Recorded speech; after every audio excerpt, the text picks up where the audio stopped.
Imagine a newer artist who doesn't know anything about that. And if I don't get this, then I'm not going to get anything else. If I don't say yes to this, then it's over. That's how people get caught up when you want it so badly that you are willing to compromise many things to get it. So I understand the psychology of it taking a long time to leave. So for anybody asking, why didn't she go? You don't like how much you're getting paid, but you still avoid confrontation of asking your boss for a raise or leaving that job.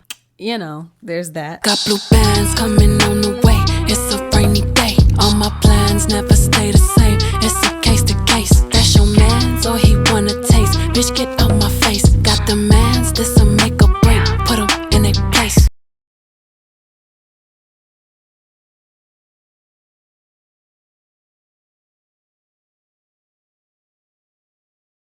Hey there, my name is LexC, and thank you so much for tuning into LexChat and tuning into my channel today.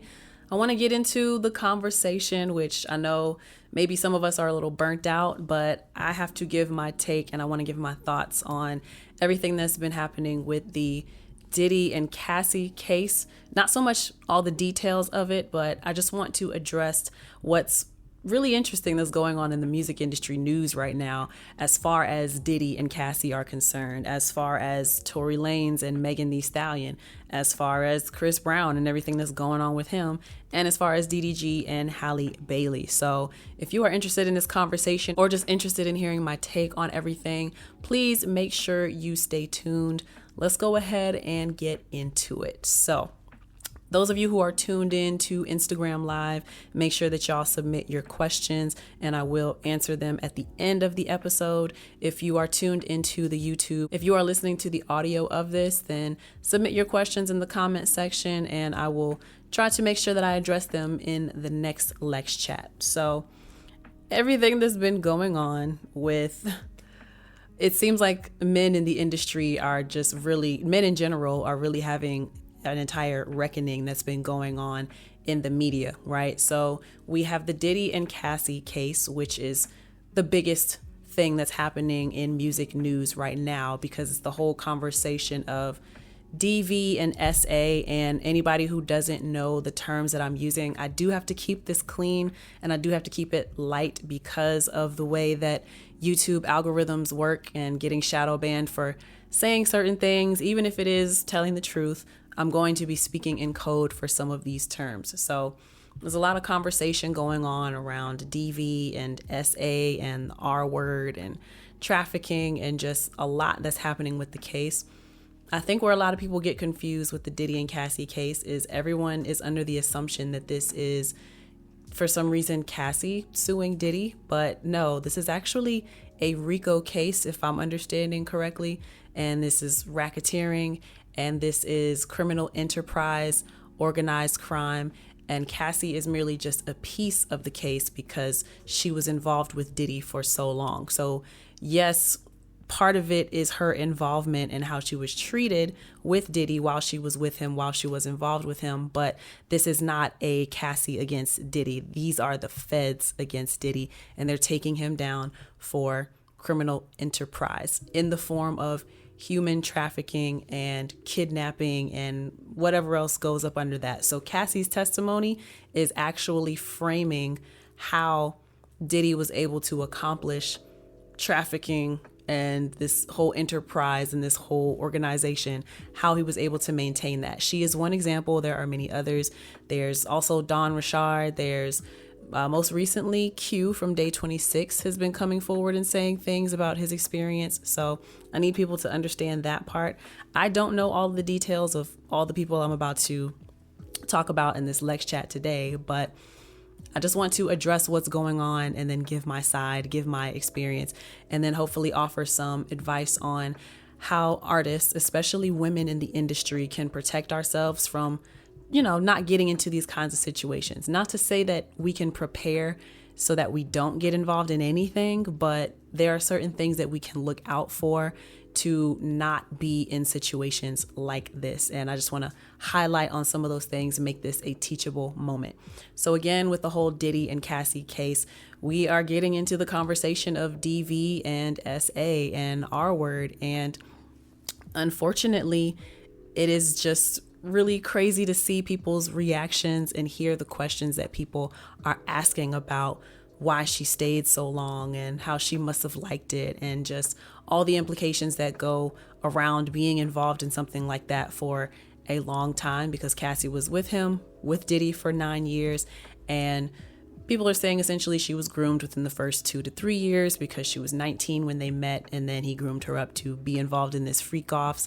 And it's a lot of information. So just going briefly through these, Diddy has a history of not paying artists, and he has a history of being a sexual deviant to people around him. And he has systems in place, assistance and money and threats and scare tactics and physical assault to get his way, to control the people around him, and to be able to get away with these things for as long as he has. So again, anybody who's tuned in live to the Instagram, if you have any questions or you want to interact, feel free to put it in the chat and I'll try my best to get to y'all. But next person I want to talk about, Chris Brown, because most recently he's been arrested in England, stemming back from an alleged assault that happened in 2013 at some nightclub, if I'm not misunderstanding that.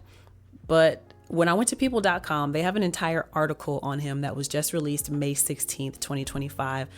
It's called A Complete Timeline of Chris Brown's Controversies from his 2009 domestic violence incident with Rihanna to his 2025 arrest.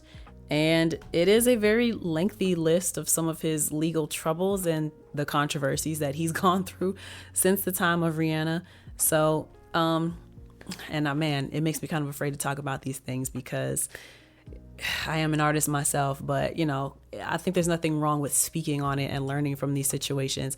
I personally kind of stopped being a Chris Brown fan since the whole Rihanna situation, but what a lot of people don't realize is it wasn't just Rihanna that suffered, from Chris Brown's abuses, and maybe he's got anger issues, or I think allegedly he might have bipolar disorder and suffer from post-traumatic stress disorder. I think I read that somewhere in the article as well.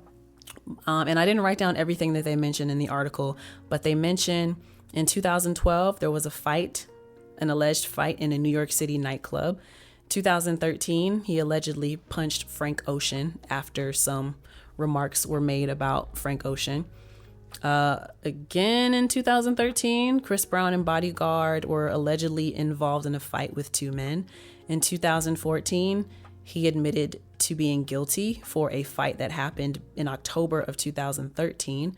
In 2017, he was ordered to stay away from his ex, Karrueche Tran. She was granted a 5-year restraining order. There were allegations of abuse during the relationship, which happened not long after, I guess he was placed on probation for what happened with the Rihanna situation. And I will try to remember to include the link to this article in the description box for this episode. In 2018, he was sued for an alleged assault at a party that was settled out of court. In 2021, he allegedly hit a woman at a party, and all the way to the present day, May 15th, 2025, he was arrested in England over an alleged assault stemming from 2023. And he is currently in detention or in jail, locked up until his court date on June 13th, which is happening in England, which really sucks for him because he is supposed to be going on tour. So I don't know how they're going to work that out, but that's a brief rundown of what's been going on with Chris Brown. And then we have a lot more coming out with Tory Lanez and Megan Thee Stallion's situation. So I didn't go into a deep dive on Tory Lanez the way that I did with Chris Brown. I've just been noticing over the years that Tory Lanez has been alleged to be aggressive and has gotten into it with multiple people, even high profile people. And just there's a pattern of aggression and assault there. Allegedly, right? So he has an alleged history of violence. He's not a citizen of the U.S. Apparently, he was on probation when the whole shooting incident happened with Megan Thee Stallion. And we need to point out that Megan did not sue him. It was the state of California that brought up the charges against Tory Lanez. So that is like a huge sticking point that a lot of people keep trying to pin on Megan Thee Stallion, which is just so interesting. She actually tried to protect him, but whatever. I'll get into that as I share my own personal experience with these things, because these stories that are coming out that we're hearing about, I've been through some of these things. So some of this stuff is really triggering. And then lastly, I want to make mention of DDG and Halle Berry. Halle Bailey, not Halle Berry. Halle Bailey, where there's been allegations of abuse throughout their relationship. These allegations brought up by Halle Bailey. And Halle was recently granted a restraining order to where DDG will have, I think, supervised visitation with his son. I would have to check on that. But also she can take him to Italy with her while she's working on a project. And the details that are coming out, like, I guess, I don't know, is precipice the right word? But the straw that broke the camel's back, essentially, what we're hearing of publicly anyway, is that DDG and Halle got into an altercation when she was handing off Halo to be with him. I guess it was his time to spend with his son. But after she strapped him into the car seat, they got into an altercation, and DDG ends up chipping her tooth by hitting her against the steering wheel of the car. So yeah, it's really crazy what's been happening in music industry news lately, as far as all these stories of all these women going through these situations and being abused. And I think what's really scary and very disappointing for me is seeing people's reactions to it and seeing how everyone is just all over the place. Like, there's men on one side and then there's women on the other side, and then Deontay Kyle ropes into this all as well, because he's currently going viral for talking about men having accountability and how women have to fear. We are in fear of men every day that we step outside of the house. And just to see some of the reactions from people who are making commentary about all of these different cases, but especially with Diddy and Cassie, and especially with Tory Lanez and Megan Thee Stallion, it's very disheartening as a woman who is a music artist in the industry. And even certain people who are close to me have certain opinions that I'm just like, wow, I've told you stories of things that I've been through. How can you have this take? How can you have this view of these people just because they're talented artists? And this warrants a whole different conversation of, why do we let people get away with things just because they have money, just because they have talent, just because they have connections? Whether they are using their talent to get away with things, whether they're using their money to get away with things, or, some people think that others deserve things because they have a talent or because they wanted to be a part of something. And that's a whole nother conversation in itself. What's up, Dirty Snares? What's up, official Mr. Flat Shows? If y'all have any questions about this conversation or just anything that you want me to say, I'm recording for LexChat right now. Y'all feel free to throw that in the chat. But just hearing some of the comments and some of the things that people are saying in regards to Megan Thee Stallion, for example, I don't understand the hatred that she's getting within this whole situation when she is the one who was assaulted. She's the one who was shot. I don't understand it. And then you bring into play that she's not even the one who pressed charges. She was just called as a witness. And people are saying oh, she's lying. She's doing this. Tory is innocent. And I have to ask myself, well, if he's innocent, why didn't he speak up for himself? And men will say, well, he's part of, he's down with whatever lifestyle, no snitching. And, he was trying to protect Kelsey because she got a family. That doesn't even make sense. He has a family too. So does he not also have a right to be with his family and to be there for his kids? It doesn't make sense to me. If you didn't do it, why wouldn't you speak up during the court proceedings? And I don't understand people blaming Megan Thee Stallion. So anybody who's tuned in live, let me know y'all's thoughts on the situation as well. Am I going to be surprised with what some of y'all have to say? Let me know and let's have that discussion. But how people are treating Megan is just how people treat victims. It's victim blaming. What would you have her do in that particular situation?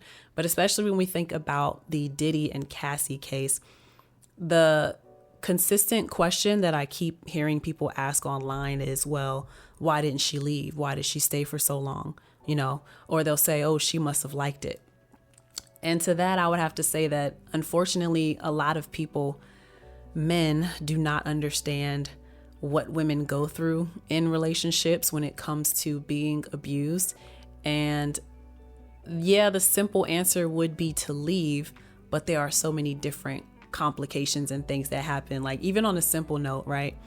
It is, she probably still loves him. And when you're stuck in that abusive cycle, it is so hard to remind yourself that, like, your brain has a way of thinking about all the good things versus all the bad things that are literally putting your life in danger. And I've been through this exact situation where certain things are just out of my control, and I felt like I just could not get a handle on what was going on around me. I could not control how other people were reacting around me, and that's really a bigger issue here, and I'll get into that later when I offer like that advice piece of it, right? Is in all of these situations, there's just a level of control that people do not like. We wish we had control, but we really don't. We wish we could control how people would react, how people would treat us, how people would see our side of things. But a lot of times you really just cannot control that. And of all things to lose control of, nobody wants to lose control of their time, right? Nobody wants to lose control of their thoughts, their mind. Nobody wants to lose control of how they see themselves, how they view their own life, right? And you shouldn't have to worry about losing control in those aspects. You should be able to control how you feel, how you think, how you react, and how you manage your own time. So I do want to briefly mention Magic Mind, where this is literally on the bottle. It says to reclaim your brain. With everything that's crazy happening in the world, we may not be able to control other people's actions, and we may not be able to control how people treat us. But what we can do is control how we react to the situation and how we handle things. Magic Mind, with Magic Mind Mental Performance Shot, you can reclaim your brain, reclaim your energy, reclaim your focus, and reclaim your mood and reclaim how you react to all of these things in life. So it's really great, has a great taste to it. 12 organic ingredients that are responsible for getting that energy and that focus and that calm state of mind so that you can feel like you have more control over things that are happening and going on in your life. And I would love for you to be able to control your time, to reclaim your brain with Magic Mind. You just have to go to magicmind.com/LexAPR. That's LEXAPR to get 20% off of your next order.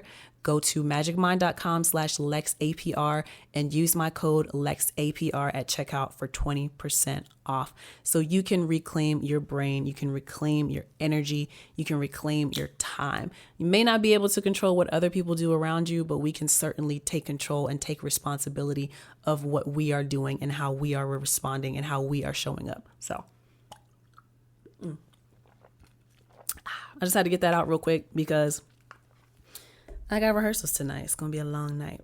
But yeah, claiming responsibility, which is all of this stuff coming out at the same time, is so interesting to me because Deontay Kyle from the Grits and Eggs podcast, his clip is going viral online right now because he is likening a woman's perception towards men. He's likening it to how Black men view white people's treatment of them. And it brings into question like the lack of accountability that is around all of us, especially in the Diddy and Cassie case. Like, a lot of people wondering how could something like this happen? And I wonder myself, like, why do these things happen? But as a woman in the music industry myself, I understand how these things keep happening. It's love of money, or people want the fame, they want the status, they want to be somebody. And so they think that by being around these people, you're going to gain access to the money, to the fame, to the connections, the accolades, but you don't really understand what comes with being connected to some of these people. And unfortunately, I think in the Cassie situation, it was a case of she's a young artist. She has dreams, goals, aspirations of becoming a big famous superstar. And unfortunately, a lot of people will say to themselves, I'm willing to do what it takes. I have what it takes to become that. I have what it takes. I have the work ethic. And they'll do whatever they need to do. They'll put themselves in positions to where they have to compromise who they are. They have to compromise their values. They have to compromise their physical and their mental and emotional well-being, because they're so stuck with, I told myself I'm going to do this thing. They can't come up off of that. And so any offer of that fame or that money, any offer of it and what like the price to pay for that, they'll be willing to do it. Because let's be real, people do have bills and people want to be famous. People want to be known for something. People want to be somebody. Everybody wants to be somebody. So when we talk about the psychology of how do people get into these situations in the first place, that's something that you have to understand as a music artist. The goal is to be huge and rich, you know? So with a young, impressionable girl like Cassie, who is meeting this big music mogul, and he's taking an interest in you, and you know, it might eventually progress into a relationship, and you start to feel like, wow, he likes me, he sees something in me. And if you have that confidence, sometimes people's confidence will blind them as a music artist. Like, I'm so dope that this person came to me and they want to sign me. I heard that she signed a 10-album music deal with Diddy. That's crazy. Especially like maybe back then. No, even back then it was crazy. But especially now, that's unheard of. That is a wild, like maybe 5 and then some options. But 10 albums, that was an impossible deal. That was predatory to begin with. And people aren't looking at things like that. So, you know, the confidence plays a role. Like, this person wants me and I'm in there and I have this opportunity. All I have to do, this is what a naive artist will think. All I have to do is show up and be myself and present my talent, and everything's going to work in my favor. But then you get the power plays, then you get the manipulation, then you get the control. If you, it reminds me of when Making the Band was a thing. And then Dave Chappelle also did a skit on his Chappelle show of Diddy, like making fun of the whole Making the Band thing. And Diddy would have these crazy situations like walk to Brooklyn and get a cheesecake, or y'all can't record in the studio, or just crazy requests, right? And it might not be silly things like that sometimes it is, but sometimes it is, go to this party because we need to rub elbows with these people. And it turns out like it starts out as a regular party, but then you notice like things start to turn the longer that you're there, and you keep getting fed more drinks, and you're not keeping track of who's making the drinks and who's handing the drinks. Hopefully you are, if you've got a little more sense, a little more awareness, but you don't want to look uncool. You want to seem like you belong here. And so you're going along to get along, right? So you're accepting these things. You don't know who's making what. You don't know who's offering things to you, and you lose control. And then something happens and you either do or you don't remember. I would also like to reference the movie Blink Twice, starring Channing Tatum, which is a nightmare film. A nightmare. Like, that movie is so triggering, so very triggering when I saw it, because I know stuff like this is happening. And I've had close encounters and certain situations where I've been in these situations as well. But that losing control portion, like being drugged, being fed drinks, even Megan Thee Stallion spoke on that too. Like, Tory would catch her, allegedly, I don't know. This is just stuff that I've been hearing on social media that I'm choosing to comment on. But allegedly, he would catch her when she was not within her right mind. And that's something that, as music artists, and especially as women, because we are preyed upon in so many more ways. Like they say, women have it way worse in the industry. Men have it bad too, but women have it way worse within the industry. We just have it way worse. And losing my train of thought a little bit here, but that losing control and people wanting us for our bodies, and we become a status symbol, we become a toy. And then if we don't do certain things, there's the threat of not being invited to parties or not being introduced to certain people. Or if the person that is asking these favors of you, if they control your budget, they control your recording, they control everything you do. And you cannot move forward as an artist unless you do these things. You cannot move forward as an artist unless you give into these requests. And they might start out innocent, but that's just the tester, right? That's just to get the foot in the door. That's just to see how far will you go to really make this happen. And then the requests get crazier, and the time in between doing the things and then actually working on your craft, which is the original goal that you had in the first place, the time gets longer and longer in between. And before you know it, you're not even making music anymore, or so many crazy things have happened that you don't even have the desire to make music, or you question, like, do I even want to be a part of this industry where these terrible people who are always praying? Like, there's a situation, and I'm not going to say any names, that, like, okay, so there is a point where, yes, you do know exactly what you're doing, and you do understand the choice that you are making to partake in these things. When it comes to the Cassie situation, maybe she was with it up to a point, because like I said, you got to go along to get along. And especially being a young artist, you're under the impression that if you don't do certain things, you're going to lose the opportunity. Like the fear of losing an opportunity and being blacklisted and or blackballed from making it, essentially, that is a real fear that plays on so many new artists' mindsets when it comes to why these cases keep happening. So there was a situation where I was not going to get paid money for a job that I did. I worked with these people for 3 months straight, barely got paid up front. I got paid here and there, but I wasn't getting my money. It was thousands of dollars that were owed to me, right? I was not going to get my money unless I did something with somebody and then they released the check to me. So situations like that. And in that situation, like, okay, you do what you got to do to get paid. You get your money and then you get out. But there are some people who the whole motivation is money, or they're caught up in a more desperate situation and they need the money. And they have this person saying, I'll do X, Y, and Z for you, and I'll provide X, Y, and Z, but you got to do A, B, C for me first. And that's how people get caught up. That's how you get into these situations. And like I said, the requests get crazier and crazier, and the time in between these things gets crazier and crazier. And that's why you have these situations.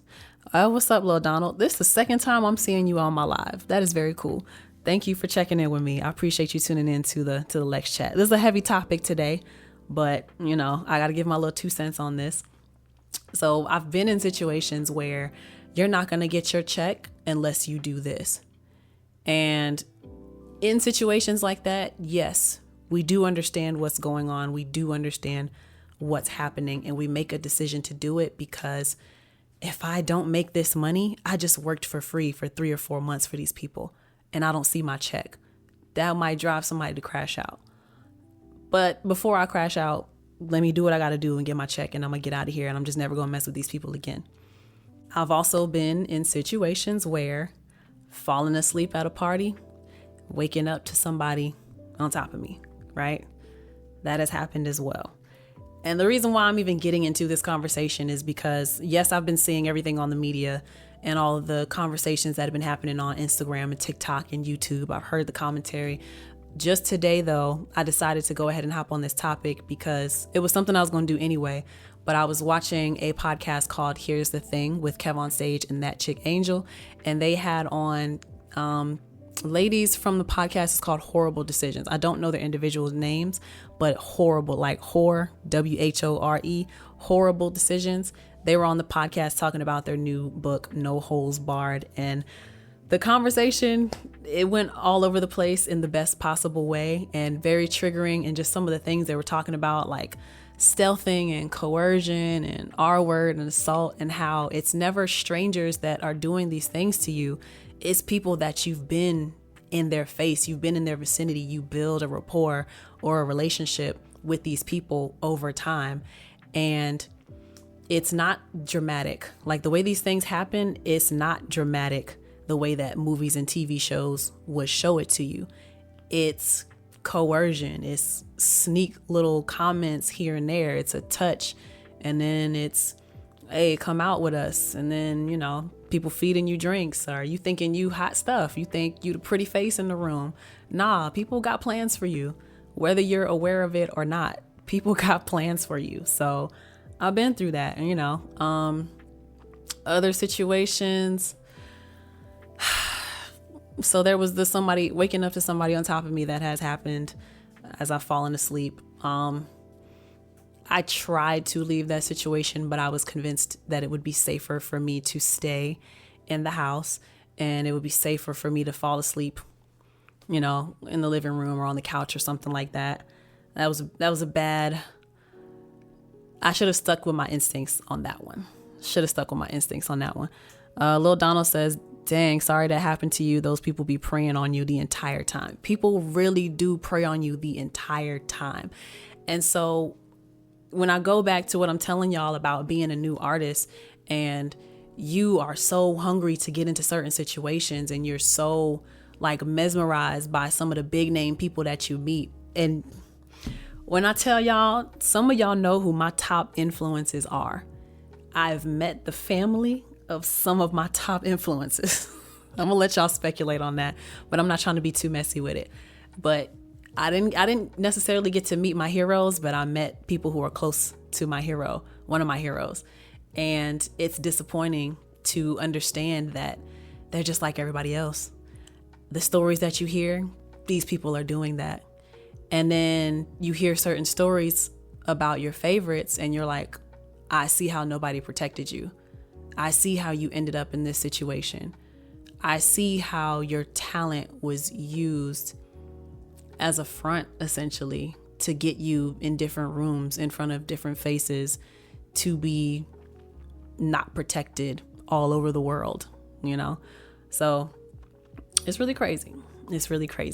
And being a newer artist, like I said, people ask Cassie, why didn't she leave? Why didn't she? Oh, she must have enjoyed it. Maybe she did like those things up to a point, because there's also the love factor where, things are happening to you and the asks, they get crazier and crazier, and you want to be an artist, but you also develop feelings for this person. And so you want to do things to please them and make them happy. There's that layer of it as well. So you start to do these things where it's like, it's not necessarily for me, but it makes so-and-so happy, so I guess I can do it for now, until it gets crazier and crazier. And then you find yourself in this weird cycle of things happening that you don't really want to happen, but they keep happening. And I've been through that situation. I was in a relationship before where, tried to leave and he wouldn't let me. And that was actually a toxic situation. So of course I can recognize my role in that. The first time I tried to leave, he would not let me, and we stayed together. Tried to leave again, he wouldn't let me, stayed together. He tried to leave, I wouldn't let him, and stupid stuff like that. And each time that someone tries to leave, like, the abuse gets worse and worse each time, right? So I read a statistic that on average it takes 7 attempts to leave before leaving is actually successful. And there's the threat of the violence getting worse, the abuse getting worse each time you try to leave, right? So the second to last time that I tried to leave, and this was probably like 8 or 9 times with us in this particular relationship that I was in, you would think that it would end with the court TPO, but no, like I said, very toxic. But maybe second to last time that things were about to be like, it was about to break off, right? So what happened? He wanted me to sign something for a contract to take less of a percentage than what I should have gotten on a song that I helped to write. And he popped up at my house arguing because I wouldn't sign this piece of paper. I did not invite him over to my house, but he popped up and kicks his way through the door, because I wasn't inviting him in. Kicked his way through the door. I was living with a roommate at the time. I'm like, all right, try to move him to the bedroom, because I don't want this in front of my roommate. She don't need to, it's not her business for real. But yelling, arguing, sign the damn papers. And I'm just like, hey, I don't want you here. Leave. If you don't leave, I'm gonna call the cops. He thought I was bluffing. I start to dial 911, boom. Phone gets snatched out of my hand. He takes the phone. He runs out of the apartment. I tell my roommate, call the cops. I'm chasing him out the door. He's pushing me away. I'm reaching for my phone. He keeps pushing me back. I'm almost falling over. I'm following him to his car. He opens the driver's door, gets in, throws my phone into the passenger seat. and I try to reach over him. I reach over the driver's side, reaching towards the passenger side. He's driving off as I am in the car. So very, very likely, but by the grace of God, I did not, but very likely could have been run over in that situation. Thankfully, I did not get run over, but it could have happened. By the grace of God, it did not. So, and mind you, before this, maybe a few weeks or a month prior, we had gone through a situation where he was sending emails threatening to release pictures and videos, and that was one of them times that we broke up and then got back together. That was stupid on my part. I should have stayed away, but he apologized and somehow we made it back together. So all this craziness happening, but on this night when he took my phone, he takes it, he hacks into my social media, says things all over my social media. He resets he takes my SIM card and then he reset the entire phone. So any data, any pictures, any whatever that I had in my phone, all gone. I didn't get my phone back until maybe 3 or 4 in the morning, randomly. Tried to call the cops. They were no help. They basically said, they called him and tried to get the phone back. And he was just like, oh, I'll bring it back. And that was it. Like, the cops were so useless in that situation. And that's when I learned that you don't call the cops unless something has already happened, or otherwise you would be better off just handling the situation yourself, because they are very useless. And I don't know, maybe if I was white, it would have been more effort for them to try to fix the situation. But they were acting very annoyed, like, this DV stuff happens all the time. So they were acting like it was beneath them to help fix this situation, because these cases happen all the time. But yeah, that was my experience with a relationship where, we should have been done multiple times. And this was on and off for like 1.5 years, almost 2 years, with a man who was significantly older than me, who you would think would act better in a situation, but did not. And of course, I'm younger. I'm not as mature as I am today. I'm doing dumb things. There are some things that I caused. There's some pains that I caused, in general, it was a toxic situation. But when people say, like, why didn't she leave? It took 8 or 9 times in that relationship for me to get out of that. Luckily, it did not get to the point of him hitting me. But that night where I could have been run over by the car, that was crazy. What up, D-Bots? I just met Mikkel on a show. He said he knows you. So I'm gonna send you a message, I think, afterwards. But so I understand the psychology of it taking a long time to leave. So for anybody asking why didn't she go, it's just hard. It's hard. I see some clapbacks online where people say, well, you don't like how much you're getting paid, but you still avoid confrontation of asking your boss for a raise or leaving that job. So, there's that. But I don't have any like, what do you call it? Any quips to throw back at y'all, but I just don't understand some of the questions that people are asking about these situations. And I just want to shed some light on how a newer artist's mindset could influence them to get into these crazy situations. So to kind of wind things down, right? Like, music artists, be careful, but especially women who are music artists. And anybody who's tuned in live, feel free to ask me any questions. I will get to your questions and comments towards the end of this show, the end of this podcast. But being a newer artist, some things that we can learn, some things that we can take away from what we're seeing in the media, especially with the Diddy and Cassie case, it's not being so hungry for an opportunity that you compromise yourself, your self-worth, you compromise your body, you compromise your values, and you compromise the safety of yourself physically and emotionally and mentally. Yes, you want certain opportunities. Yes, it is amazing to be in the same rooms as people, but a lot of these people, especially if you're a woman, they are preying on you before you're even made privy to what's going on. You think you're popping, you think you're in the room because you got talent, because you're pretty. Whole time, they got other intentions for you. So you really have to be careful when you're going out. You really have to be careful. You are being preyed on. Okay. Don't be so hungry for the opportunity that you're willing to throw out all reason and you're willing to throw out all morals and core values just because you think that this person can put you on. Because first off, no one person can put you on. That's just not how it works. There are so many factors that go into this thing. So completely basing your success in music off of this one person or this one encounter getting you an opportunity, that's flawed thinking in and of itself.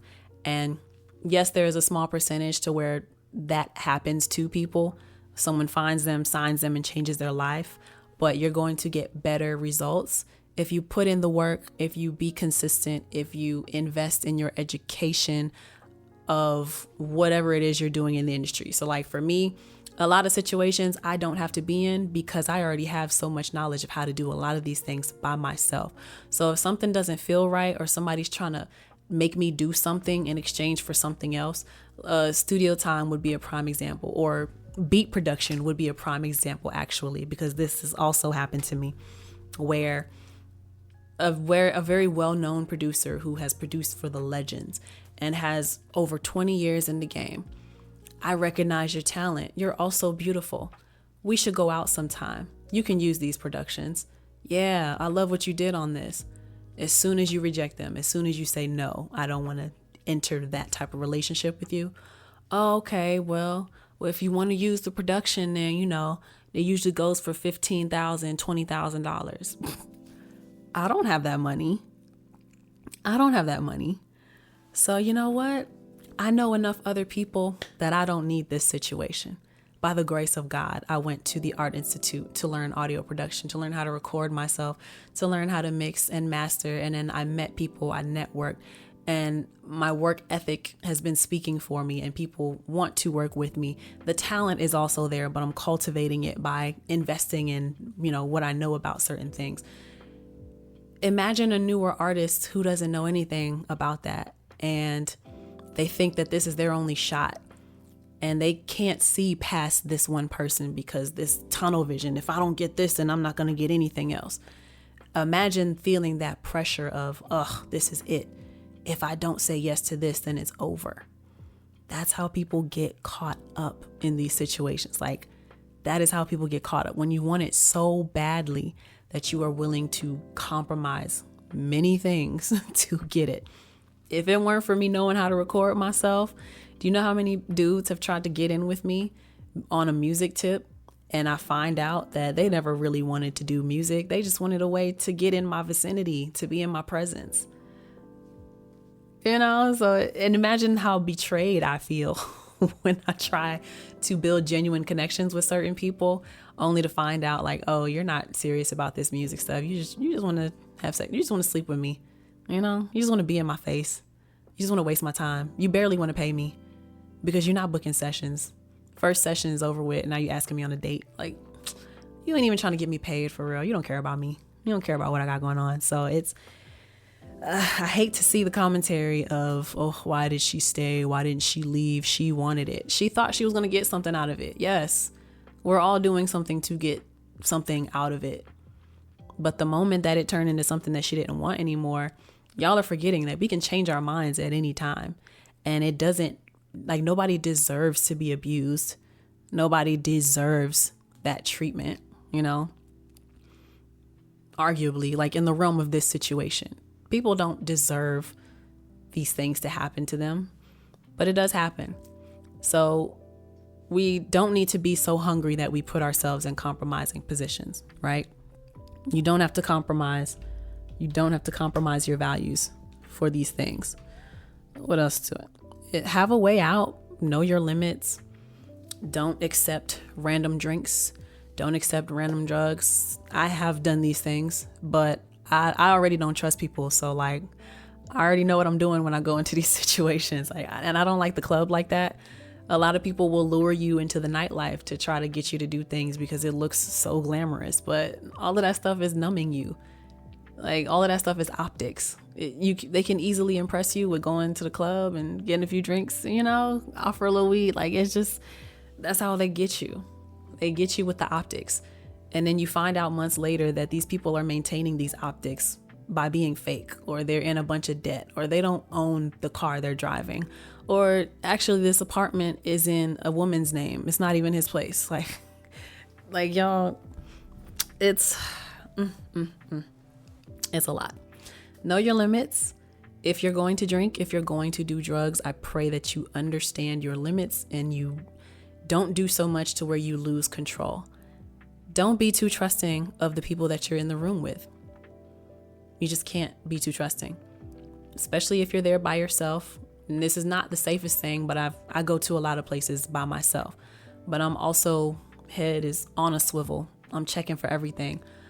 I'm buying my own drinks. I'm not just accepting from everybody, you know?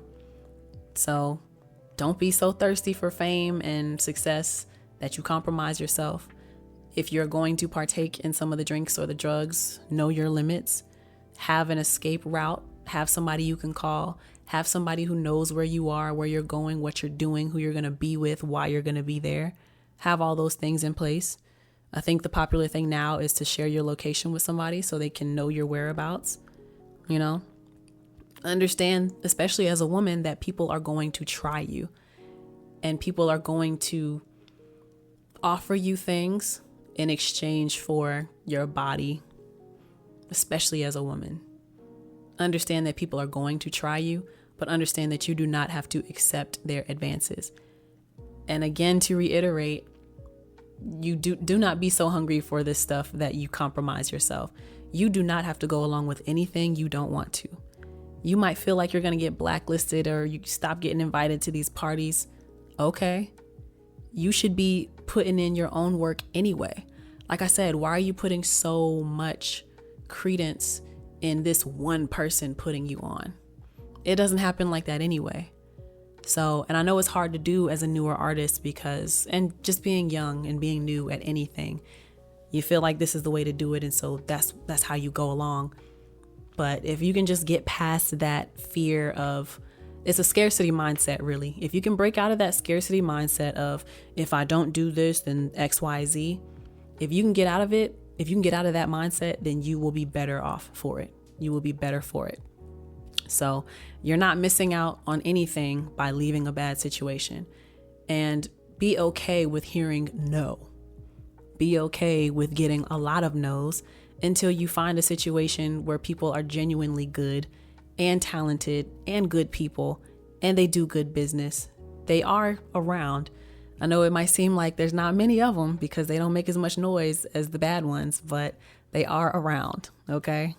And that's how we can at least try to protect ourselves or mitigate these things happening to us or mitigate being involved in situations like what we're seeing, especially with the Cassie and Diddy case.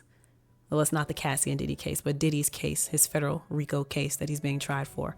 So let me get through some things that people have said. I already read what Donald said. Official Mr. Flat Shoals 74 says, I'm not qualified to comment on any of these topics, nor will I get deep, but I do believe this is valuable information for all new female artists. Thank you. Valuable information it is indeed. Mr. Flat Shoals, official Mr. Flat Shoals 74 also says, did you hear about things that happened behind the scenes prior to having these awful experiences? Of course, growing up, I've always heard stories about like what has happened to people that I look up to. So yes, I've heard stories about what goes on at these parties. Not to the degree that it's exposed in this day and age, like especially with the advent of social media. Well, child, I'm using some words today. Hello, definition, advent. Because am I using that properly? The arrival of a notable person. Ooh, I am so educated. But yes, but especially with the advent of social media, okay, a lot more things are exposed. But yes, I did know about some of these things. I thought it was just like sacrifices, you know, the demonic stuff that they talk about. And, you know, people always talk about selling your soul. Don't sell your soul, or so-and-so sold their soul so that they can become rich and famous. What I didn't realize before pursuing music or before even having these crazy experiences There's more than one way to sell your soul. It's not a blood sacrifice. It's through your body. It's through your mental. There are a lot of ways to sell your soul. And I think people downplay the ways by believing that it's some woohoo ritual or some demonic like ritual or celebration or, sacrifice.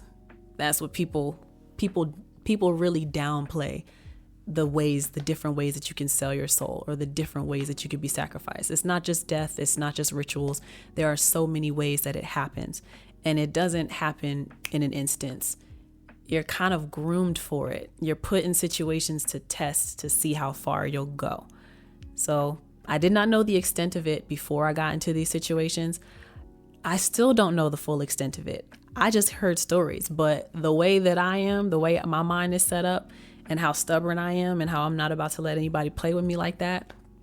Now people have played with me. That has happened because I was inexperienced, but the way that I am now, I'm gonna just take the long route. I'm gonna just turn around and go the other way and I'm gonna just accept that this might take a little longer because I'm not going for certain things.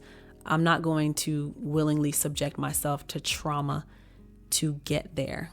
I don't want to compromise my morals. That's crazy. I'm getting closer to God. Why would I put myself in these situations? If it's not going to happen for me, I've made peace that it's just not going to happen because I'm not going to get myself put on by those means. I'm going to do it my way, in a way that feels righteous for me, in a way that feels good to me. So there you have it. This turned out to be much longer than I anticipated for it to be, but it is a really good conversation. And anybody like, oh, wow, it's almost an hour. It is a really great conversation to have. And I hope that I shed some light on why these things happen. I hope that, the message really gets through of how not to get in these situations. Inevitably, you will be tried, but there are certain things that you can look out for and remember and understand so that hopefully you don't get taken advantage of in this way. So I really hope that y'all enjoyed tuning in to this Lex Chat today for this very deep conversation. Before we go, I want to give y'all a few announcements. Sip and Chat, they're on the first Sunday of every month. And the next one is happening this upcoming Sunday, which is June 1st. Now it is at 7 p.m. and this was previously known as Coffee Date, but child, I barely ever have any coffee at these things, but I am always sipping on some water. Other people are sipping on things, smoking on things. Whatever you sipping on, bring it to the chat. Come to the Sip and Chat. June 1st is the next one at 7 p.m. on Instagram Live at LexCATL. On my left, it will be there. I think I pointed at the right side of the screen, the correct side of the screen this time. So Instagram Live, I may go on YouTube Live, depends what the people say, but make sure y'all check that out. Make sure you check out my latest single, Rainy Day, and check out the little mic drop video that I did for that. Super cool. It's been really rainy in Atlanta this past week. That's available on all streaming platforms. Check out my last video, which was, what did we talk about? What was my last video? Child.